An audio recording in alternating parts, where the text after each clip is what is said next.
주신 말씀 통해서 많은 은혜 받으실 줄 믿습니다. 요즘 코로나 바이러스 때문에 전 세계량이 많이 적어지고 늘 조심스럽고 거리두기나 또한 제약적인 것이 여러 가지로 많아서 운동량이 많이 부족하다고 합니다. 그래서 오늘 저는요, 여러분들과 함께 말씀을 전하기 전에 건강에 대한 이야기를 잠깐 드리고 하나님 말씀을 보면 좋겠다 생각이 듭니다. 오늘 오신 분들은 아마 제 말을 잘 새겨 들으시면 더 건강히 사실 줄 믿습니다. 일본의 의사 나니구치 유라는 분이요, 보폭 5cm의 기적이라는 책을 썼습니다. 이 책에 보면 일본의 치매 환자가 급증한다고 하는데요, 일본의 치매 환자가 462만 명이라고 합니다. 엄청난 숫자예요.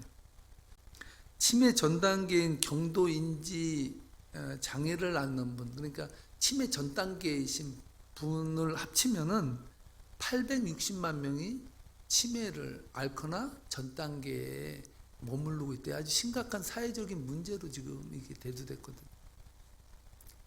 초등학생이, 일본의 초등학생이 몇 명이냐면요, 680만 명이에요.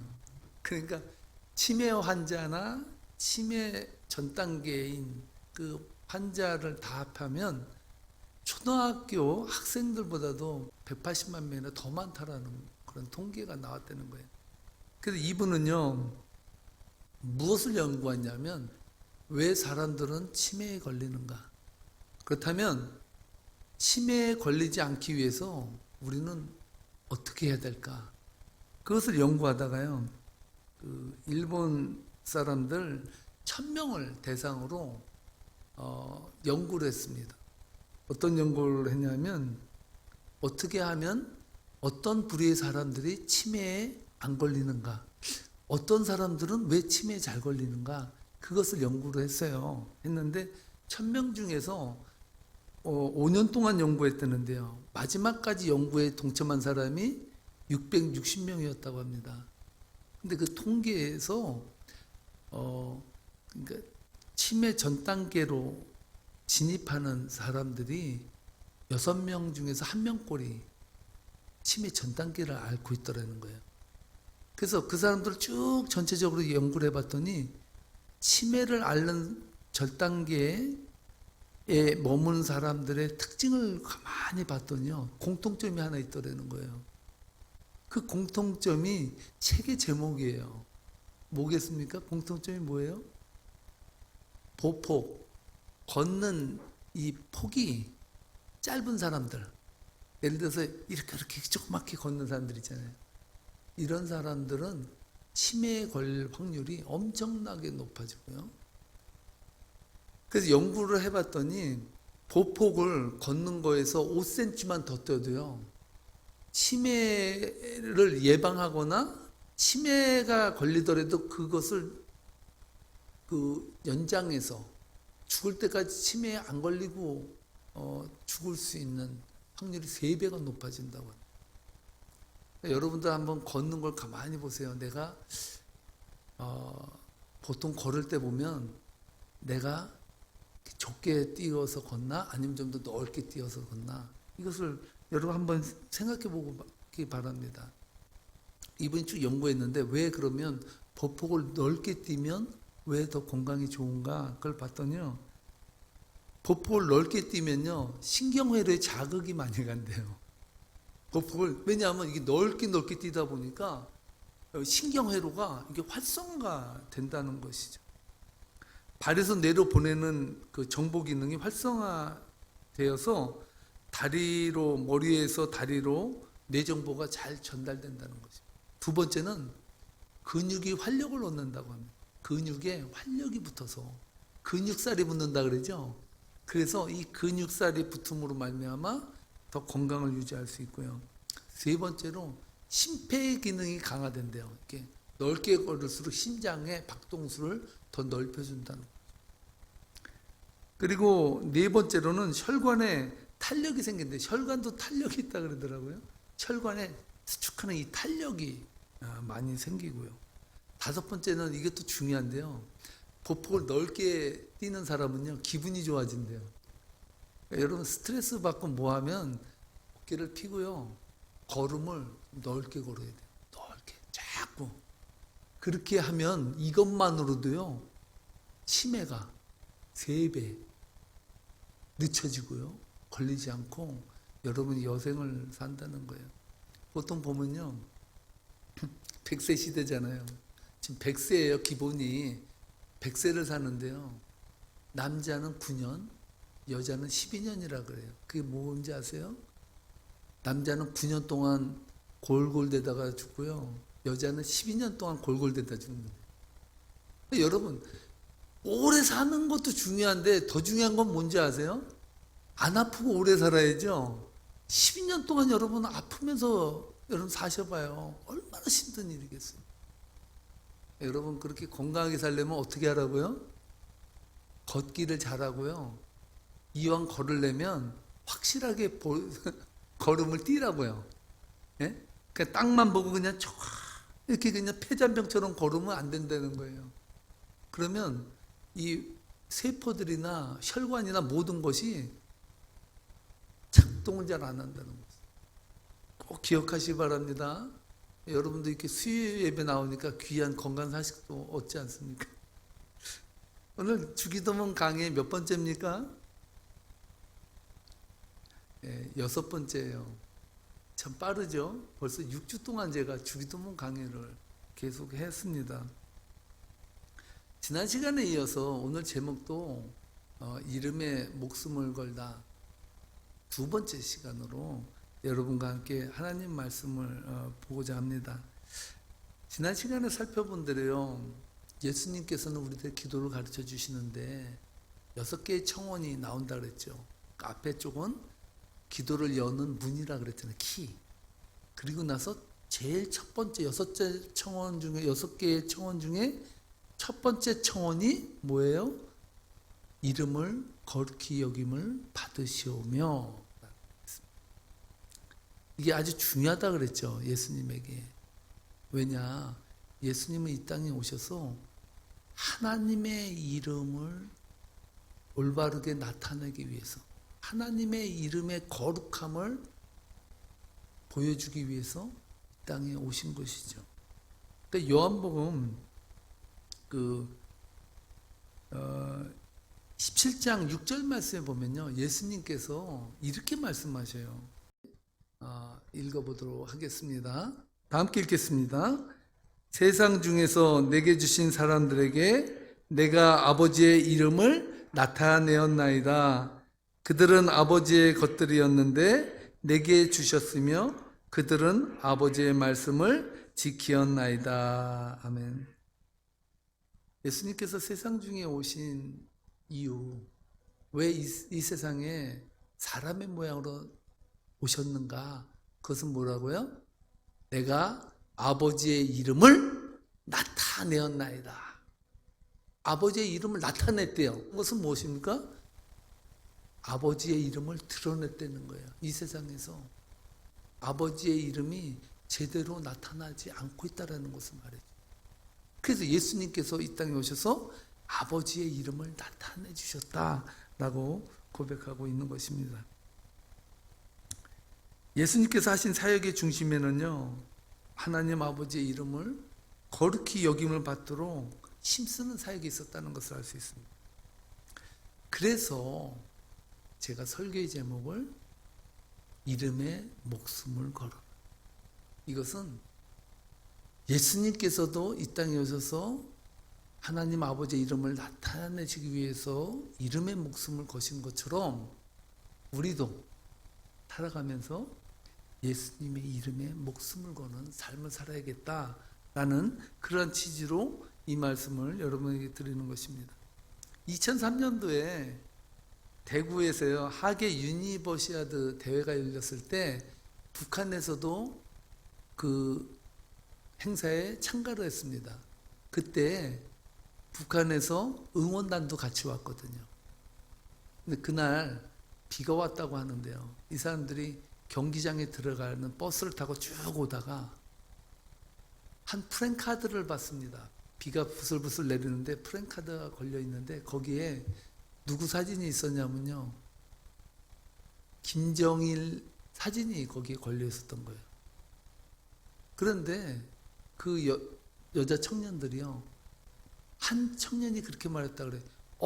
우리 수령님의 사진이 비에 맞고 있다, 이 말을 한 거예요. 그러니까 이 차가 쭉 가는데 이 가다가 500m 가다가 섰습니다.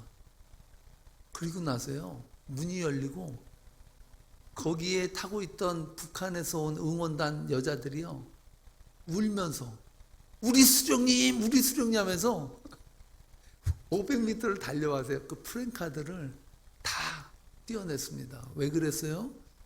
우리 위대하신 수령님의 사진이 비에 젖고 있다는 거예요. 여러분, 독재 국가는 참 대단한 거예요.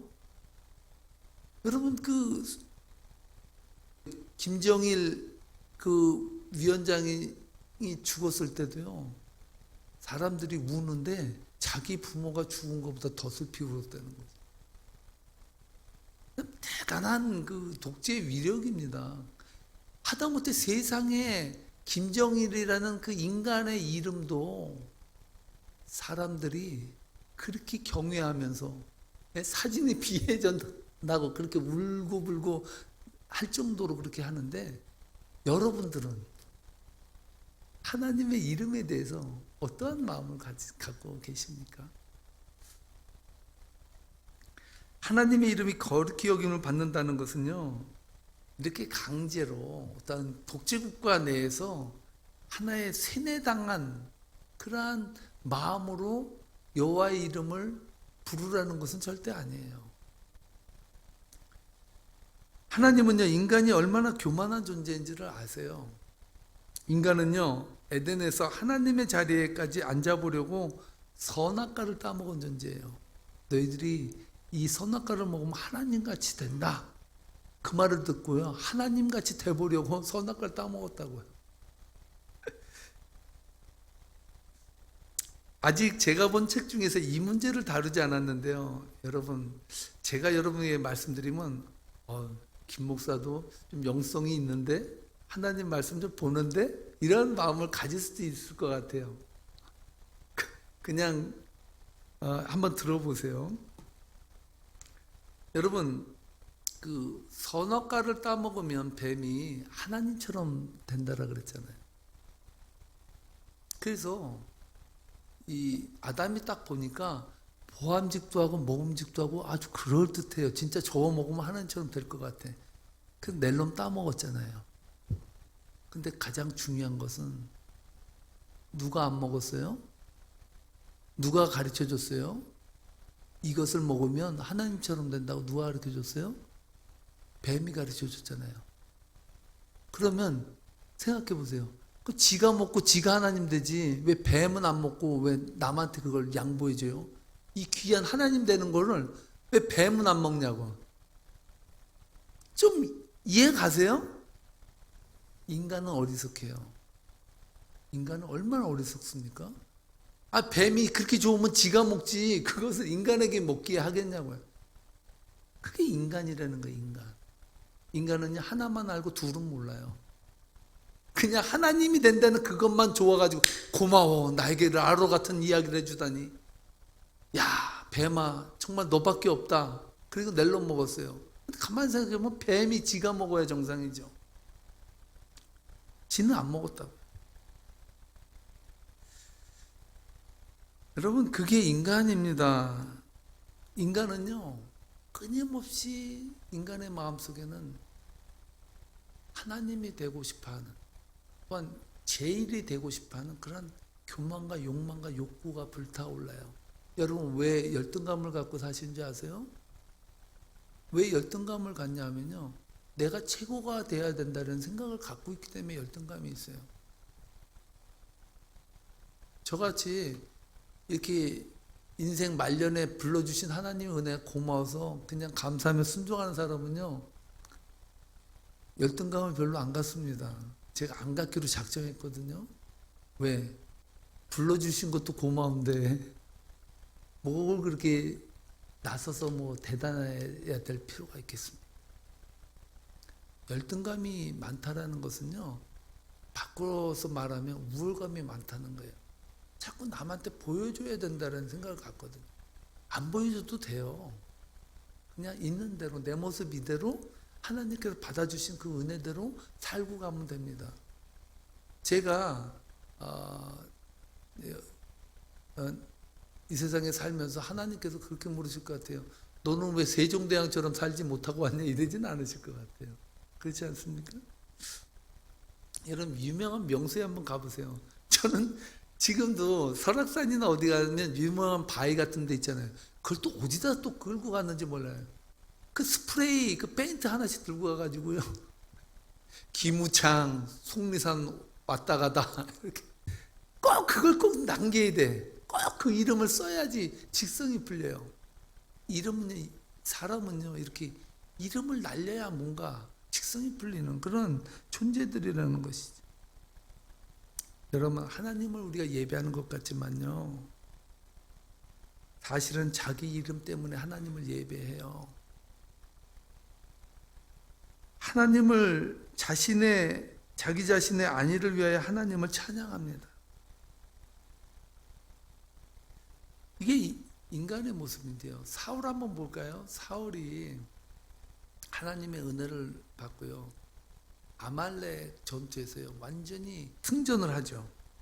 그래서 아말렉과의 전투에서 승리. 사무엘상 15장 12절에 보면은 이렇게 말을 하고 있습니다. 한번 읽어볼까요? 예, 함께 읽겠습니다.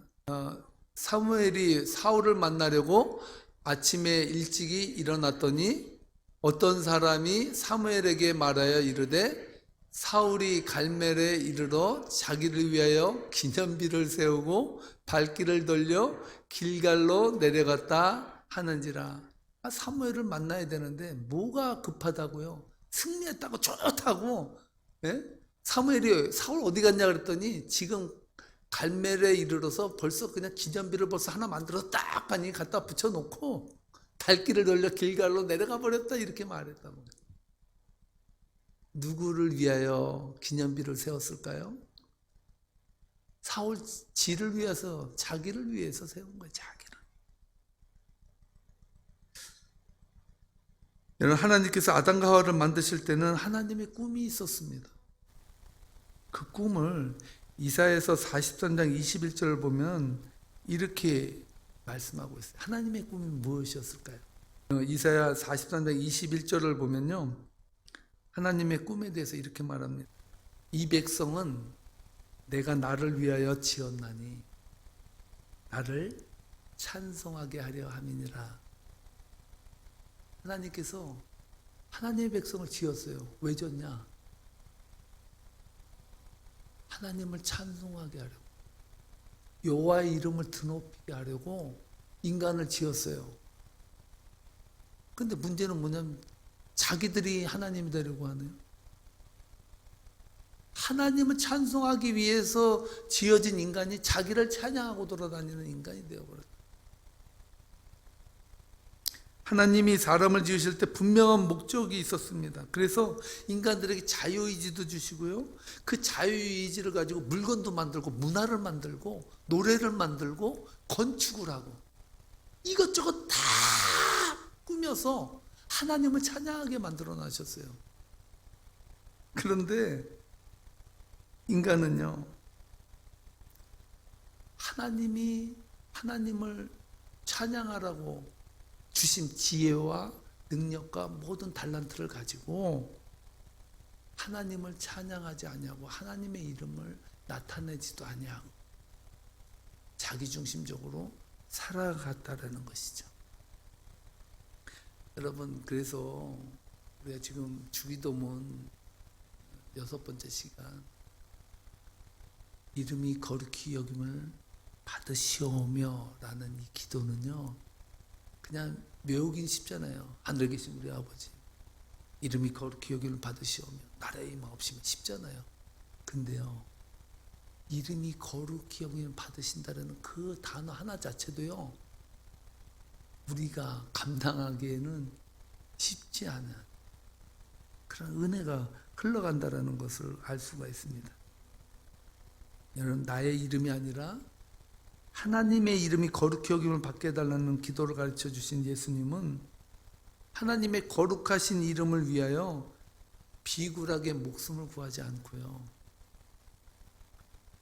하나님의 이름 값에 합당한 거룩함을 받으시라고 십자가까지 지셨어요. 여러분, 우리는 어떻습니까?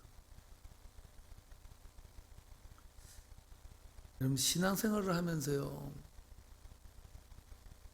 하나님을 예배하고 하나님을 찬양하는 존재를 우리가 살아간다고 말하지만, 우리들이 신앙생활을 하다가 조금만 자존심에 금이 가도요, 못 견뎌합니다. 큰일 납니다. 그 목사님들, 저희는 그렇지 않아서 저는 참 시카고에서도 목사님들이 행복한 목회를 하는 사람 중에서 그 저를 꼽아요. 개척교회 했죠. 예?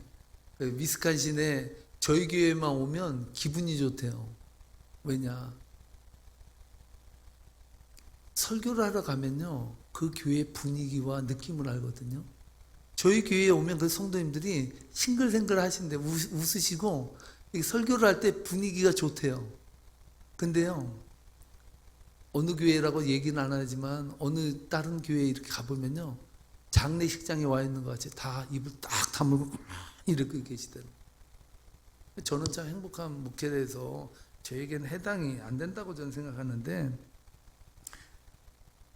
그 목회자분들이 이야기를 하는데 가장 성도들에 대해서 말을 많이 하는 그 질문이 뭔지 아세요? 이거래요. 시험 드셨습니까? 혹시 저분 시험 든 거 아닙니까? 이 말을 제일 많이 한대. 시험 들었대. 시험 들었대. 여러분, 하나님을 찬양하는 존재로 여러분 신앙생활을 하면서 시험 들고 살아가니 얼마나 여러 가지로 여러분 힘들겠습니까? 여러분, 시험은 이미 학창시절에서 끝나고 남은 거 아니에요? 여러분, 고등학교, 대학교까지 시험 다 봤으면 대체 뭘 또 봅니까? 이제는 우리는 시험을 받을 사람들이 아니에요. 우리는 따라가시 바랍니다. 시험은 그렇게 가지고는 안 갑니다. 다시 크게, 시험은 물 건너갔다. 그래서 시험은 이제 학창시절에 딱 보내요. 왜 자꾸 지금까지 공부를 여태까지도 계속 시험을 합니까? 왜 시험을 봐요? 이제는 우리는 시험을 졸업한 사람들이에요. 할렐루야.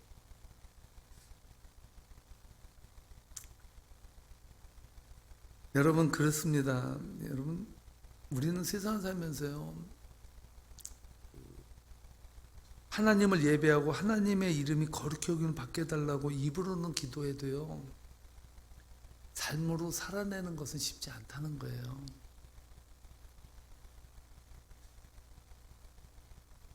여러분, 그래서 제가 말씀드리고 싶은 것은, 인간이 살아가는 삶에 하나님의 이름이 거룩히 여김을 받으시옵소서라는 기도는 말처럼 쉽지는 않는 것이다. 이것을 예수님은요, 우리에게 가르쳐 주셨고, 하나님의 이름이 거룩히 여김을 받는 것은 무엇을 의미하는지, 하나님의 이름이 거룩히 여김을 받기 위해서 우리는 어떻게 살아야 되는지를 예수님은요, 제자들에게 기도를 가르쳐 주셨을 뿐만 아니라 그렇게 기도의 삶을 사셨어요. 그래서 저는요, 주기도문은 중요한 것이, 주기도문은 외우는 것이 아니라 사는 거라는 거예요. 주기도문은 외우기 위해서 주신 것이 아니라 뭐라고요?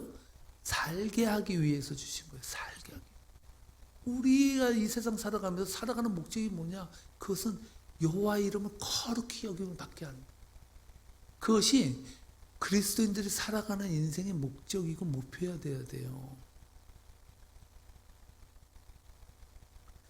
에스겔서 22장 26절을 보면요, 하나님의 이름이 거룩히 여김을 받는 게 아니라 모욕을 당했다는 표현이 나와요. 함께 읽어보겠습니다. 함께 읽겠습니다. 그 제사장들은 내 율법을 범하였으며 나의 성물을 더럽혔으며 거룩함과 속된 것을 구별하지 아니하였으며 부정함과 정한 것을 사람이 구별하게 하지 아니하였으며 그의 눈을 가리어 나의 안식일을 보지 아니하였으므로 내가 그들 가운데서 더럽힘을 받았느니라. 그들 가운데서 더럽힘을 받았다는 것은 뭐예요? 하나님의 이름이 모욕을 당했다는 것. 하나님의 마음을 아시겠죠? 하나님의 이름은 세상의 조롱거리가 될 수 있는 이름이 아닙니다. 여러분, 하나님의 이름이 세상 사람들에게는 요즘 조롱거리가 됐어요. 어떤 분은 그런다 그러잖아요. 싸움을 하니까 어떤 사람이 딱 일어나더니 회의 중에 그랬다고 하지 않습니까? 여기가 예배당인 줄 알아! 이렇게 말했다고 해요. 여러분, 여호와의 이름이, 하나님의 이름이 더럽혀질 수 있다는 거예요.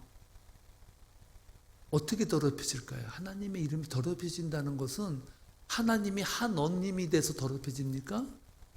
아니에요. 하나님의 이름이 세상에서 더럽혀지는 이유는 한 가지예요. 따라하시기 바랍니다. 우리 때문에. 하나님의 이름이 더럽혀지는 건요, 우리 때문이에요. 여러분들 옛날에 그 영화에서도 그 나왔잖아요. 학생이 잘못을 하면 선생님이 뭐라 그러니까 너희 아버지 뭐 하시냐 이렇게 묻잖아요. 너희 아버지 누구냐 이렇게 물어요. 쉽게 얘기하면 뭡니까? 학생이 잘못하면요, 누가 욕먹어요? 부모가 욕먹는 거거든요. 부모가 욕먹어요. 여러분들은 주기도문을 고백할 때 항상 잊지 말아야 됩니다. 나는 지금 하나님의 이름을 거룩히 여기는 삶을 살고 있는가? 아니면 나는 지금 하나님의 이름을 모욕하며 살아가고 있진 않는가? 여러분, 하나님은 꿈이 있습니다. 무슨 꿈이냐면요, 우리들을 통해서 하나님의 이름이 칭송받는 것. 우리를 통해서 하나님의 이름이 세상 앞에서 거룩함을 받게 하는 것. 그것이 하나님의 꿈이에요. 여러분, 우리는 세상에서 거룩한 이름을 우리 아버지로 삼고 살아가는 사람들이에요. 그럼 우리는 대단한 존재들입니다. 이 말씀 붙들고 맞습니다. 하나님. 하나님의 이름이 저 때문에 한번 거룩해져 보세요. 제가 거룩의 삶을 살겠습니다. 제가 이제는 시험을 다 패스하고 이제는 더 이상 시험을 치지 않겠습니다. 이렇게 고백하며 하나님의 거룩한 백성으로 거듭나는 복된 성도 되시기를 주님의 이름으로 축복합니다. 축복합니다. 기도하시겠습니다. 하나님 감사합니다. 우리가 주기도문을 열심히 잘 외운다고 해서 우리의 삶이 변화되는 것이 아니고, 우리가 주기도문을 잘 외웠다고 해서 하나님의 이름이 거룩하게 되는 것도 아닙니다. 이스라엘 백성들에게 거룩이 없다고, 하나님의 이름에 대한 거룩이 없다고 예수님을 이 땅에 보내주셨습니다. 하나님, 하나님의 이름이 이 땅에서 거룩하게 되기를 간절히 소원합니다. 저희들이 거룩의 삶을 살지 못하면서 하나님의 이름만 팔아먹고 살아가는 그러한 존재들이 아니었는지 다시 한번 돌아보게 인도해 주옵소서. 감사하며 예수님의 이름으로 기도하옵나이다. 아멘.